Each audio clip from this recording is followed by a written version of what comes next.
ఎంత తిన్నా బరువు పెరుగుతున్నారా లేదా ఎంత తిన్నా బరువు తగ్గుతున్నారా? అయితే వరల్డ్ థైరాయిడ్ డే సందర్భంగా ఈ ఒక్క విషయం తప్పకుండా తెలుసుకోండి.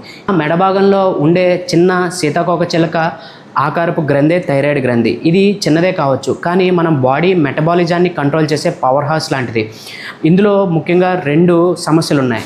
హైపోథైరాయిడిజం, ఇందులో బరువు హఠాత్తుగా పెరగడం, విపరీతమైన అలసట, నీరసం ఉంటాయి. హైపర్ థైరాయిడిజం, ఇందులో బరువు చాలా వేగంగా తగ్గడం, గుండె వేగంగా పెరగడం లాంటివి జరుగుతాయి. ముఖ్యంగా మహిళల్లో పీరియడ్స్ సరిగ్గా రాకపోవడం, ప్రెగ్నెన్సీ ప్లాన్ చేసేటప్పుడు ఇబ్బందులు రావడానికి ఈ థైరాయిడ్ ఇన్బ్యాలెన్స్ ఒక ముఖ్యమైన కారణం. ఒకవేళ కనుక ఈ లక్షణాలు మీలో ఉంటే వెంటనే ఈ బ్లడ్ టెస్ట్ అయితే చేయించుకోండి. TSH, thyroid stimulating hormone. ఈ టెస్ట్ ద్వారా మీకు థైరాయిడ్ ఉందో లేదో తెలుస్తుంది. ఒకవేళ మీరు చేయించుకుని ఉంటే కింద కామెంట్లో మీ థైరాయిడ్ లెవెల్స్ ఎంతవరకు ఉన్నాయో కామెంట్ చేయండి. ఇలాంటి హెల్త్ టిప్స్ మరిన్ని మీరు తెలుసుకోవాలంటే వెంటనే సురేష్ హెల్త్ నెట్వర్క్ని సబ్స్క్రైబ్ చేయండి.